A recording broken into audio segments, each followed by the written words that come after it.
SC/ST act को ख़त्म करने के लिए इतनी सारी जजमेंट सुप्रीम कोर्ट से आ चुकी है। ये अदालतों में जाने से सिर्फ 20% फ़ायदा होता है, 80% पीसफुल प्रोटेस्ट से फ़ायदा होता है। इतना खतरनाक माहौल बनता जा रहा है धीरे धीरे, और इस पर मेरे ख्याल से बहुत बड़े आंदोलन की बहुत तीव्रता से ज़रूरत है। रिजर्वेशन छीना जा रहा है, वक्फ एक्ट छीना जा रहा है, SC/ST एक्ट ख़त्म किया जा रहा है। सुप्रीम कोर्ट में थे तब भी हमने कहा था कि हर महीने होना चाहिए ये प्रोटेस्ट, और हर महीने भारत बंद होना चाहिए। ये ऐसी कानून की धज्जियाँ उड़ाई जा रही हैं एक के बाद एक जजमेंट से सुप्रीम कोर्ट की। जो काम सरकार द्वारा बड़ी लंबी चौड़ी प्लानिंग करके कराया गया हो तो वो उसका संज्ञान क्यों लेंगे?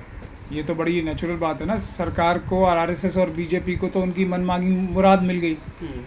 उन्होंने शेड्यूल कास्ट और शेड्यूल ट्राइब कम्युनिटी को आपस में ही एक दूसरे से लड़वा दिया, और दूसरा सबका ही रिजर्वेशन छीनने का उनका एक मजबूत प्लान अब ज़मीनी सतह पे आ गया है, और उसको वो इम्प्लीमेंट करेंगे। रिजर्वेशन पूरी तरह से ख़त्म करने की जो उनकी हार्दिक इच्छा दशकों से चली आ रही है, अब उसको क्रियान्वित करने का समय आ गया उनके लिए। तो खुश हैं बहुत।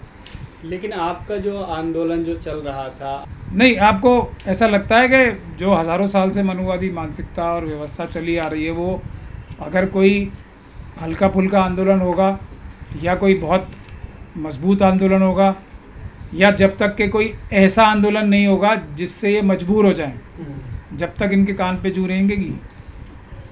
तो ये सीधी सीधी बात है। हमने तो जिस दिन सुप्रीम कोर्ट में थे तब भी हमने कहा था कि हर महीने होना चाहिए ये प्रोटेस्ट, और हर महीने भारत बंद होना चाहिए।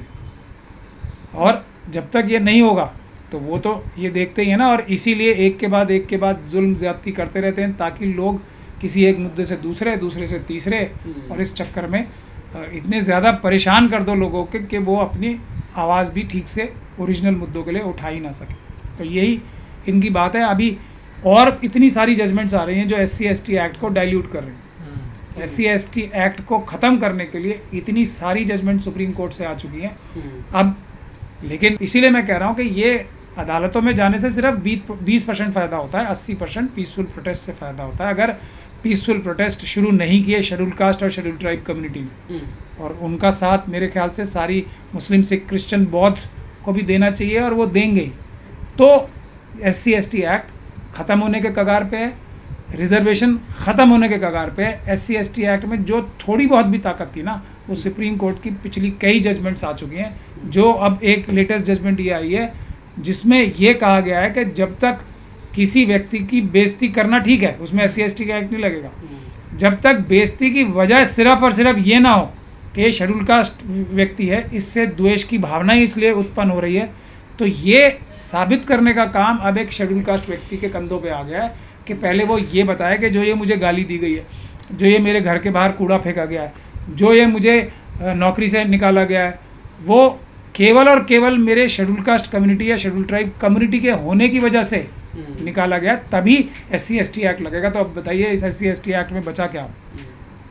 तो अब पहले तो ये साबित करो कि अब क्या कोई किसी को गाली देगा या किसी को मारेगा या किसी की हत्या करेगा तो पहले क्या ये बोल के करेगा कि मैं तुझे मार ही इसलिए रहा हूँ क्योंकि तुम शेड्यूल कास्ट हो? ऐसे बोलेगा कोई क्या? नहीं। तो ये ऐसी कानून की धज्जियाँ उड़ाई जा रही हैं एक के बाद एक जजमेंट से सुप्रीम कोर्ट की कि SC/ST एक्ट तो एक तरीके से कुछ ही दिन में, मुझे अगर 1-2 जजमेंट्स इस प्रकार की और आ गई तो बोझ बन जाएगा। लोग SC/ST एक्ट का नाम लें, यानी कि शेड्यूल कास्ट और शेड्यूल ट्राइब कम्युनिटी के लोग SC/ST एक्ट का नाम लेने तक से डरेंगे। इतना खतरनाक माहौल बनता जा रहा है धीरे धीरे, और इस पर मेरे ख्याल से बहुत बड़े आंदोलन की बहुत तीव्रता से ज़रूरत है। क्या अब देश सर सुप्रीम कोर्ट चलाएगा या फिर संसद चलाएगी? देश ना सुप्रीम कोर्ट चलाने का प्रावधान है संविधान में, ना संसद के चलाने का प्रावधान है। देश की जनता चलाती है।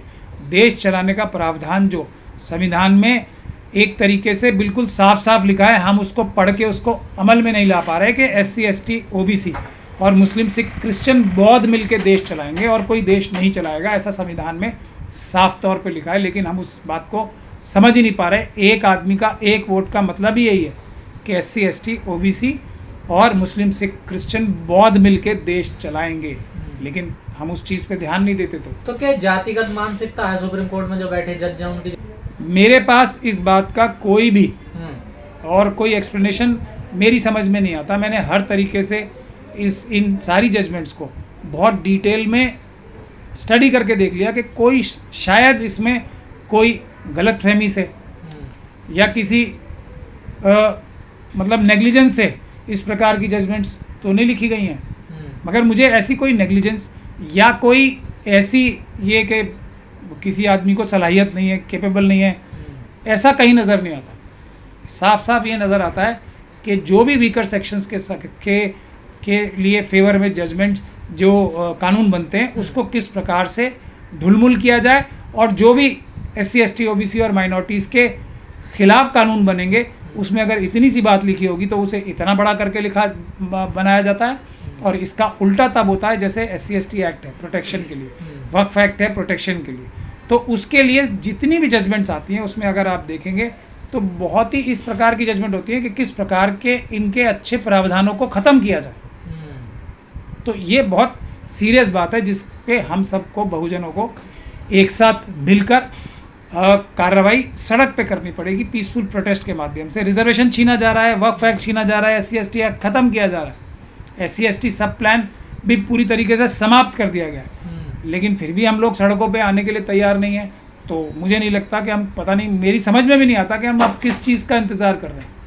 इलेक्शन के लिए अब ये मनुवादी मानसिकता की सरकारों को अब किसी चीज़ की ज़रूरत नहीं है, ना BJP को ना RSS को। अब इलेक्शन जीतने के लिए जनता के वोटों की आवश्यकता ही नहीं है, वो तो चुनाव में धांधली हम लोगों ने साबित कर दी है ना। अब तो आज भी हमारा एक केस लगा हुआ था कि नरेंद्र मोदी जी के खिलाफ, अमित शाह जी के खिलाफ, नड्डा जी के खिलाफ और राजीव कुमार जी के खिलाफ FIR दर्ज कराने का केस था। आज जज साहब छुट्टी पे थी। तो इस प्रकार की जो गतिविधियां हो रही हैं, चुनाव में अगर जनता का वोट ही काम नहीं आएगा तो आप सोच सकते हैं कितने खतरे का सामना देश अभी। आप बार बार कहते हैं कि पीसफुल प्रोटेस्ट होना चाहिए, लेकिन वो पीसफुल जो प्रोटेस्ट होता है कब हिंसक हो जाए उसका पता ही नहीं चलता। देखिए, पीसफुल प्रोटेस्ट जो SC ST OBC और माइनॉरिटीज़ के लोग करते हैं, वो एक भी प्रोटेस्ट आज तक भी हिंसक नहीं हुआ। ये मैं पूरी जिम्मेदारी और डेटा के साथ बता रहा हूँ। 2 अप्रैल का नहीं हुआ सर। ये RSS और BJP के लोग, मनुवादी मानसिकता के लोग ज़्यादातर जाके ऐसे घटनाओं को अंजाम देते हैं या हमारे लोगों के साथ ही मिलके थोड़ी सी शुरुआत कर देते हैं और ऐसा माहौल बना देते हैं जिससे कुछ ना कुछ, लेकिन इसमें 99.9% लोग जो होंगे वो RSS के लोग होंगे जो इस प्रकार की हिंसा में लिप्त होते हैं। या कोई बच्चों का एक झुंड खड़ा है पीसफुली बाबा साहब की फ़ोटो लेके, उसमें एक व्यक्ति चला जाएगा, चलो चलो चलो चलो ऐसा करते हैं। ये इनकी मोडस ऑपरेंडी है। हम इस बात को बहुत दिनों से अच्छे से स्टडी कर रहे हैं, क्योंकि हमारे लोगों को क्या हिंसा की ज़रूरत क्या है बताओ आप मुझे। हिंसा की कोई आवश्यकता ही नहीं है ना। नंबर 90, जब हमारे संख्या 90% है, हमें हिंसा की आवश्यकता पड़ेगी। हिंसा की आवश्यकता पड़ती है मनुवादी मानसिकता को, RSS और BJP के लोगों को, इनके सहयोगियों को, कि ये 90% लोग सड़क पे आके सिर्फ चुप मुंह पे उंगली रख के खड़े भी हो जाएं तो ये तो पूरी तरीके से एक्सपोज हो जाएंगे। तो इनको, इनके इस पीसफुल आंदोलन को कैसे ख़त्म किया जाए। दिल्ली दंगों का जो ये दिल्ली के में जो हमले हुए वो सबसे क्लासिक एग्जाम्पल है। पूरी दुनिया ने देखा ना कि महिलाएं और बच्चे बैठ के प्रोटेस्ट कर रहे थे। उसमें भी कपिल मिश्रा जी जैसे लोगों को, और यहाँ पुलिस के जो भ्रष्ट अधिकारी हैं, DCP सूर्या जो है, उनको भेज के हमला कराया गया ना बच्चों के ऊपर, छोटे छोटे महिलाओं के ऊपर, जो एकदम पूरी तरह पीसफुल। इससे बड़ा तो एग्जाम्पल आपको कोई नहीं मिल सकता। करने वाले भ्रष्ट अधिकारी हैं ना, यही तो बात है। लेकिन क्योंकि ये एक उन्होंने सिस्टम बना रखा है, पुलिस के अधिकारियों ने सिस्टम बना रखा है, जो भ्रष्ट के पुलिस अधिकारी हैं, जो सरकारी अधिकारी हैं, जो इस प्रकार की मानसिकता के जजेस भी हैं, उन्होंने एक पूरा एक लंबी चेन बना रखी है। ये दिल्ली दंगों के केस में, या ये जो 2 अप्रैल की भी बात कर रहे हैं आप, मरे भी हमारे ही लोग। अब आप लॉजिकली बताओ ना, मरे भी शेड्यूल कास्ट कम्युनिटी के लोग और मुकदमे भी उन पे ही बन गए। भाई कोई आंदोलन ऐसा होता है कि शेड्यूल कास्ट कम्युनिटी के बच्चे कर रहे हैं और आपस में एक दूसरे को मारेंगे, वो ऐसा होता है कभी? इससे साफ पता नहीं लगता कि कैसे हो रहा है ये सब। तो ये झूठे मुकदमे किए जाते हैं। वो लोग हमारे, जैसे दिल्ली दंगों में ही देख लीजिए, मेरे पास दर्जनों ऐसी मिसालें हैं कि मुस्लिम समाज के लोगों ने मुस्लिम समाज की दुकान जला दी, मुस्लिम समाज के लोगों को मार दिया। ऐसा होता है क्या? और फिर वो दंगे क्या हुए फिर? तो ये सब झूठ है। झूठा मुकदमा बनाते हैं, झूठी FIRs लिखते हैं, और क्योंकि पुलिस में भ्रष्ट अधिकारी हैं जो आरएसएस और बीजेपी के कब्जे में होते हैं या लालच में उनके साथ होते हैं, वो गलत कार्रवाई करते हैं, इसीलिए तो ज़्यादातर लोग बरी होते हैं।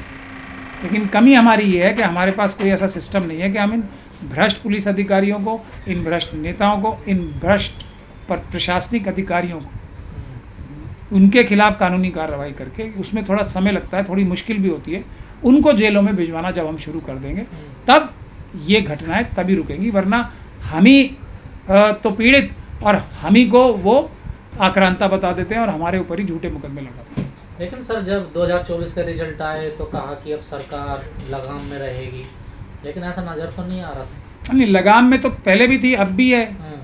अडानी, अंबानी, यूसुफ, लुलू के पहले भी लगाम में थी और अभी भी उन्हीं के है। थोड़ी सी लगाम में ढील आ गई है बस। अब वो अभी रामविलास पासवान साहब के साथ जो हो रहा है और जो टीडीपी और चंद्रबाबू नायडू साहब के साथ और नीतीश कुमार के साथ जो मैं देख पा रहा हूँ, तो वो बहुत जल्दी बीजेपी जो है और ममता बनर्जी के खिलाफ जो हो रहा है, बहुत जल्दी मुझे लगता है टीएमसी को ये सरकार तोड़ लेगी, राष्ट्रपति शासन लगा देगी वहाँ पे और टीएमसी के सांसद तोड़ लेंगी। रामविलास पासवान जी के जो सुपुत्र हैं चिराग पासवान जी, उनके सांसद तोड़ लेगी। मैं ये वार्निंग दे रहा हूँ, जो लोग बहुत इस बात में आराम से रिलैक्स होकर सो रहे हैं ना कि हमारी 230 सीटें आ गई हैं, तो बहुत जल्दी ये सब पार्टीज़ को तोड़ के बीजेपी अपनी 272 या 75 सीटें करेगी। उसके बाद फिर वही जो पहले नंगा नाच होता था कानून और संविधान का धज्जियां उड़ाने का, एक बार फिर आप लोग सब देखेंगे। आज कौन सी कमी कर रहे हैं, वो बुलडोज़र राज चल ही रहा है ना।